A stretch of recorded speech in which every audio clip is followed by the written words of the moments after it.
This episode of Backwoods Life Podcast, episode 112, Beth and I are back in the studio, and we're going to talk about going to our first rodeo together, PBR event down in Tallahassee, Florida. We had a great time. Y'all check it out. Here we go. Welcome to the Backwoods Life Podcast with Michael Lee. With over 20 plus years in the outdoor industry, I've got some of the craziest stories to tell, and you never know what's going to come next. Thank y'all for listening. Let's get right to it. Skills, the rush, it's the dust and grind. Living the backwoods life.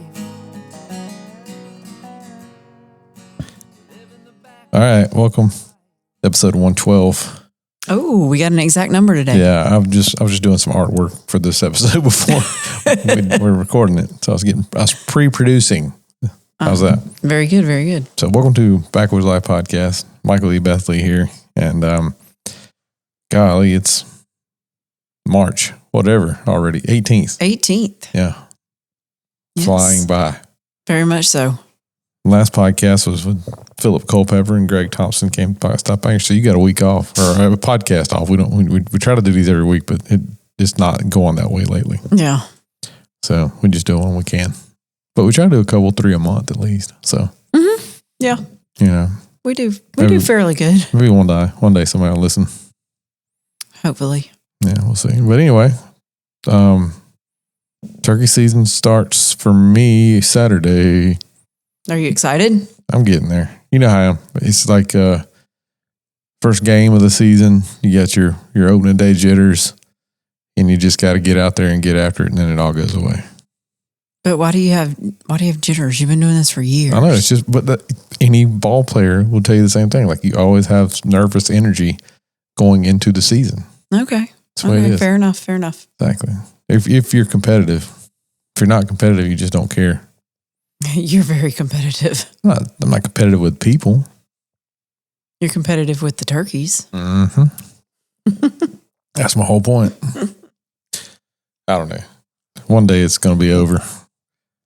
I'll be honest. I'm ready to go, but until I get out there, I'm never like all jacked up and oh my gosh, let's go. I can't wait. It's one of those, once you get out there and you hear one gobble, then you're like, it's on. Again, I guess it's part of being like a seasoned veteran. You just kind of, all right, it's time to go do this, you know? Mm-hmm. And I don't know, I still have fun and get the adrenaline rush, and I'm already mentally preparing myself for gobblers strutting in and making them go away. But boom, flop, bang, flop. But I don't know. We'll see. I'm always optimistically pessimistic, if that makes sense. Yeah. Like you prepare for the worst, hope for the best. I guess that's the way you do a lot of things. That's what you should do. Exactly. So that's how I'm rolling into this thing, because you never know. These are animals and Mother Nature and all these variables out there, and they don't always play by the rules. But I'm going with my good buddy Jeremy Nogle, Extreme Osceolas. Me and Dad are going down there, and we've always done really well. If we go down there and just have a good time, that's all that matters. Well, and it's if you close to the house, if you want to call it that, hour and a half? Yeah, maybe hour and a half at the most. So it's not far. It's not like you got to drive forever. Yeah, weather's supposed to be decent. Lows in the 50s, highs around 80s. So it'll be a little warm, but that's welcome to spring. It's better than this 45, 55 we've had the last 2 days here. It was 28 this morning on the way to the gym. So, well, daggone, the forecast got it right. They said 28. So yeah. But anyway, I think this will be our last hard cold snap. I think so too. What's Easter? 3 weeks away or so? 3 or 4 weeks away? It's the first 3 weeks. Yeah, well, 2.5. Yeah. Yeah. Like 2 weeks from this Sunday. Yeah. So usually after Easter is what all the farmers say you can plant. Yeah. And not worry about frost anymore. Correct. So a little frosty this morning. Yes. So, and probably will be tomorrow morning, just a little bit. But yeah. Anyway, slow the grass down from growing that we've already mowed twice. Well, not grass, weeds. Winter weeds is what we call them around here. So we got to spray the yard, all that fun crap. But anyway, that's not what we're here to talk about today, not our household chores. We're here to talk about, I guess what I'm going to title this thing is Our First Rodeo. Yes. Yes, it was our first rodeo, literally. Well, it literally wasn't my first one, but yeah, first since I could, and I was probably a kid. Mm-hmm. So yeah, it's been a minute. And went down to Tallahassee, PBR. and I'll let you take it from there. How was it? It was so much fun. We've always said that we wanted to go see that or, do that or whatever. And we live an hour and a half from Tallahassee. So yeah, I came to town and some friends of ours, they said, hey, y'all want to go? And of course, yep. Let's do it because it's bull riding and then a concert afterwards. Yep. We got to see John Party, who did actually. I've never been a huge John Party fan, but I did go down with some songs after this one. It was pretty. Yeah, good. It was a good show. Yeah, it was a good show. And no opener because the bull riding was the opening. That was the opening. Cowboys. Yeah. We saw old one dude from Quitman, Georgia. He rode his bull first night. I forgot his name already. I know, I'll have to Google. But it was good. I mean, it was a great time. Like I said, we've never been to a PBR event, and everybody that I'm texting with that goes to them, has been to them, we're like, oh my god, dude, you're gonna have so much fun. Yeah, and we did. It was definitely. I had no idea kind of like what to expect going in. I don't think either one of us did, but it was a good time. Very very professional. Like put on. Amazing. It was at the FSU football stadium. Yep. So it was at Doak Campbell and they hauled a big pile of dirt in there. Yeah. And, put the chutes on both sides of the big stage that you're facing. So it basically half the stadium was full. Yeah. Right at half. Maybe not quite half, but a good bit. Yeah. And it was like we were sitting, if you want to call it like the 50-yard line. Yeah. Mm-hmm. And so we had a good view of everything that was there. You could see the chutes real good on both sides. I mean, you were a little bit far away. Right. Because everything was on the opposite sideline of the field, if you will. Yeah. But yeah, I mean, it was a good time. And I give a shout out to FSU Stadium. Like that stadium is super awesome. I know they just did a bunch of remodels and stuff. Yeah. But man, the seats were super comfortable. Really easy to get to. Other than we had to walk up, long ramps to get up there, but that's part of it. Right. But yeah, get your leg burn on and your heart rate up when you get up there. But but it was a good time. It was fun. That was pretty amazing. And just to see, bulls and those guys doing that. Of course, we watch it on TV all the time, and that doesn't even do it justice. It's not the same as in person. Like you really see how hard it is and how fast it is. But it's the slowest 8 seconds in those guys' lives, I'm sure. I mean, we're watching it and going like, he's got him. And then 6 seconds and he falls off. Right. And then watching the guys on the horses that were making sure, after the guys was done riding the bull, that the bull would get put back. the bull up. Yep. Well, and I guess it had to be harder in that stadium just because it's a huge oval. You know what I mean? Yeah. Because usually most of your rodeo arenas are big circle or square or whatever. Right. They're not like, which I mean, we haven't been to a ton of them, but I was talking to Andy Felix of Wake X, and he was telling me, they're having one down in South Florida, but it's actually indoors where the Panthers play hockey. Okay. So they're going to melt the ice, put the dirt down.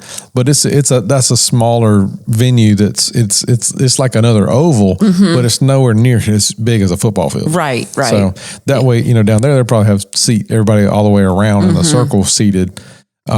Because when I've seen it on TV, you've seen it where there are actually people like in the stands behind the chutes. Well, they had, and they do have chute seats, but on this one, I'm sure they didn't because there's no way you could have. But like you said, you had stands, up top and around the sides and all that on normal events. But, like they set it up to make it work down there in FSU. You actually had two sets of chutes with the stage dividing them, so it was probably harder to get those bulls. We saw a few of them run around and go, I'm just going to go down here to the other end. And they had to rope them and pull them and get them back in there. And, that was a little more difficult, I'm sure, with that. And and that was impressive in itself. Yeah. The guys are cowboys. That's what they do. But we decided next time we're getting dirt sweet seats. Yeah. They're going to cost more. Not that we're bougie or nothing, but like you're right at the dirt. But then when you saw what it is, you're like, oh, that was awesome. Yeah, it'd be like sitting at a high top table, literally on the edge of the dirt. Yeah. So shout out to PBR, which nobody will listen to this podcast from PBR, I'm sure, but either way, it was a good event. Of course they got it down to a science because they've been doing this forever, but The only thing I would like to go to different would be to where they have the team events. Yeah. That'd be a lot of fun. With That's a true rodeo where you're going to see multiple events and different things. No, I'm talking about the bull riding teams. Oh yeah. Okay, I know what you're saying. From all over the country, and I'd like to go see like those events because then they're riding themselves, but all their scores are added together and the team wins. Yeah. So that'd be fun. Yeah, I'd like to see that. We'll just a different dynamic there. Do a little research and see when and where and. Yeah, I don't know. I could see if they were closer, had more closer, we'd probably go to a lot more. Mm-hmm. Yeah. And I didn't realize that there are different like PBR is one circuit, if you want to call it that. But then there's like, there's other kinds of there's like all kind of big rodeos. Yeah. Which they're like right now still going on. There's Houston Rodeo. Mm-hmm. And then they've got Austin, Rodeo Austin, it's Rodeo Houston, Rodeo Austin, Rodeo whatever. I mean, from what I've been looking, they got them all over the country. Right. And then, you got stuff in. And then you got the NFR. In December in Vegas, which that would be so much fun to go to. #, goals. Yeah, right. Save your funds. Right. Because I'm sure that's expensive as crap. But, right. But anyway, yeah, that'd be, I don't know. It could get addicting to go watch. Yeah. Now, I probably wouldn't want to do it in July outside and 95 degrees. I'll pass. We had pretty dang good weather. It actually got a little cold later, but yeah. I can't imagine that they would do something like that outside in the summer just for like the animals and like the guys wearing long sleeves and boots and jeans, all of that. Like I don't know. They got them all over the country. Who knows? We have to do some more research because we're not rodeologists by any means. We probably sound like a bunch of idiots sitting here talking about it, but look, it's the first experience. Look, y'all, we had fun. Exactly. Yeah. That's what life's about, having fun. Oh, yeah. So, does that make you want to go ride a bull? No, not really. You sure? I'll just stand back and watch. Nope. Nope. I'll pass. I would, but one of, if y'all don't know this by now, I'm buddies with Brantley Gilbert, and he does own a bull, and it was in the rodeo. It bucked 2 nights, or 2 rounds, and his name's Dirty South. He owns it, and I texted with him before we went down there, and I was like, "Hey man, we're going down. Is your bull there?" He said, "Yeah, he's going to be there." He said, "My bull's been averaging 88, or he's like 88 or better." And so then I sent him a video where you both sent him a video of his bull bucking, and then it jinxed it because then it got like a 87.8, and then the next night I think he bucked again or next round, and he got another 87 point something. So sorry, he didn't even get a buck off, and he didn't take the average down a little bit. So, but still 88 points pretty strong, So I think the highest round it was 88 point. Was it? I don't remember. I remember what was leading that first night. It was 88.8. I don't know because like the bulls get a score and the rider gets a score. Yeah, and you add it together to get the total. I thought it was. No, that's what I'm saying. Like say it's 88, then it could be a 44 and 44. Right, but I'm saying they score the bulls because then like at the end of the season, the top bulls get to go to the PBR NFR. Right, yeah, like the championship, if you want championship round. And the riders the same way. They get scored, totaled up. Yeah. Get their top ones. So but then we did watch it on TV Saturday night here at home. And there's a couple 90-point rides that night. And I have no idea on somehow how that's scored, by the way. That's totally Greek to me. Like they're all bucking and running in circles and kicking and slinging and snots going everywhere. Look, dude's got one hand, he's holding on, and one hand's supposed to stay up, and you can't touch the bull.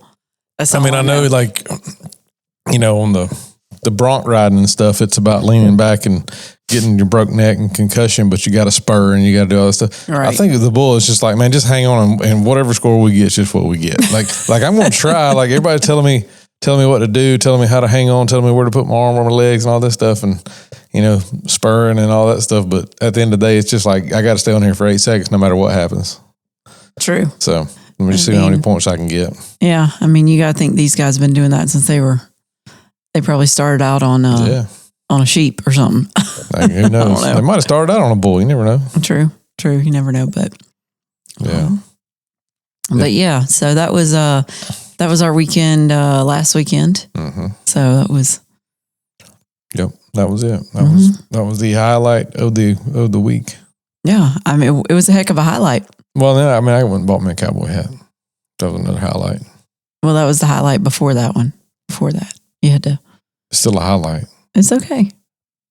You dang right. Is it a highlight or a High Life, like a Miller High Life? No, they were not sponsored by a beer company. Anyway, so yes, I do own a cowboy hat. I own two actually. One of them, it didn't fit real good, so we turned it into everybody that comes hang out here in the backwoods bar signs the hat. So I think it's a kind of neat little thing. Yeah, it's got over there. I don't know. For sure. Probably got 10 or 15 signatures on it. So it's invite only, and only if you can find the bar. So it's semi-hidden. Yeah. But anyway, we had a good time. We had fun with it. Got to wear my cowboy boots, cowboy hat. Mm-hmm. I ain't a cowboy, but no, I do like to wear stuff like that though. I feel like I could live out west. Yeah. Or somewhere. You don't. Well, put a for sale sign out there. We'll move. Yeah, that's not an option at the moment. That's a whole lot to do right there. Not an option at the moment. I wouldn't even know where to begin with all the stuff if we had to move, especially like across the country. It would cost a little more than we paid to move when we did. I would imagine so. I'd have to have one semi just for the daggum deer mounts. Yeah, if any, well, they would move them, but it would cost a. Well, it is what it is. Like I ain't gonna move them. Yeah, I don't even want to think about that. It gives me anxiety. Well, you don't have to think about it because it's never happening. Don't say never. Say never. Not anytime. But I think future. We would be more like down the road have dual residency. Yes. Like we would have a Georgia home and a Texas or whatever. Yeah. I'm not even opposed to like Wyoming or Montana or something. Yeah, just whatever. Mm-hmm. But I'm thinking out there it's going to be, I'm taking some clothes and the rest we're going to figure it out. Can I purchase a house that's already furnished? I'm not going to be like, oh yeah, let's send some deer mounts to Wyoming. Sounds horrible. Yeah. Mm-hmm. But I do think I left a part of me in the West somewhere. I enjoy the horses and cows and bulls and antelope and elk and mule deer and just that way of life. I think. Yeah. It's very rewarding. Yeah. For sure. I thank Taylor Sheridan for all his Western-ish programming to make everybody want to move to Montana and wear a black hat and be a cowboy or something. Yeah, I just I don't want him writing my script. No, gosh, somebody's gonna die. He's so dark. Everybody dies in the first 2 minutes and the last 10 minutes, and a lot in between. It's terrible. Yeah, we're watching Marshalls right now. We watched the first couple episodes, or whatever, and I mean it's all right. I mean I like that's a spinoff of Yellowstone, and I like Casey and Yellowstone, but it's like this guy's just meant to be tortured his whole life. He ain't never happy. No. His wife dies between Yellowstone and Marshalls that they tell you in the first episode. Spoiler alert if you hadn't watched it, then good luck. But we got to watch Yellowstone to know even where this is even coming from. Yeah. So, yeah. I mean, it's not, it is what it is. I mean, they're riding that wave off of Yellowstone to make another, series. Look. And we watched. Make hay while the sun shines. I don't even know how many Taylor Sheridan stuff we've watched. Oh, yeah. Golly. And what's the other one watching now? The Madison. Yep. Spoiler alert. First episode. There you go. There you go. Yep. So, more tragedy.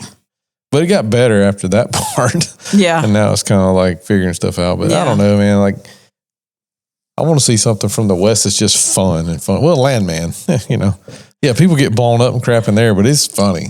Yeah, Billy Bob's hilarious. Yeah, the whole storyline. Yeah, it does have people dying and blowing up and whatever, but it's funny. The dry comedy, dry humor. Yeah. And then L.A. Large was a smoke show. Well, good. I'm glad you think so. You know this for being 51 or 2 or 3 or whatever she is. She's almost as good looking as me. Almost to keep up with you. Almost, not quite. But anyway, giving props to ladies of older ages. Not older, but you know what I mean. Middle-aged. There you go. I like that. Yeah. So, good for them. Yep. You gotta work hard at it when you get older. Yes, it does. Unfortunately. It does not get easier for sure. I think we're healthier now than we were been, and we take better care of ourselves, but the damage was done. Yeah, some of that can be corrected, or, Minimized. helped along. Yeah. Yeah. Some of it. Anyway. Depends on how hard you went earlier in your years. Right. Yep. But So, well, anyway, thanks for visiting. Thanks for the podcast. Whatever here, Miss Beth. Thank you. well, you're welcome. Exactly. I had to make the long walk. Yeah, 23 yards to the house there. Yeah. 25 maybe. Yeah. Boat range. So, For sure. yeah, let us know what y'all want to hear. What? Let us know. What? Can you not hear me? No, you said you let us know. No, I said let us know what y'all would like to hear. Oh, Yeah, you didn't finish anything, that. any questions y'all have, whatever, That age is kicking in. You forgot mid-sentence what you were talking about. No, I was talking. You'll be all right. Relax. Your ears weren't listening. Relax, woman. This is Calm normal. down. This is every day what I deal Calm with. down. Go there and make me a sandwich. I already got soup in the crock pot for you. Even better. That was my idea. What do you I executed it though. You took it out of the freezer. I made it happen. Doesn't matter. I made Turned it happen. on. I made the soup originally. Oh my gosh. I cooked last night. Not really. We went out to eat. I know it. Happy St. Patrick's Day, Yep. part 2. Yes. So, all right. Thank y'all for listening. Episode 112. That's all we got. Y'all go to a PBR rodeo event or any kind of rodeo event. Support them cowboys and girls and kids and everything. Have fun. It's something to see. Yes. Good times. See y'all. Bye.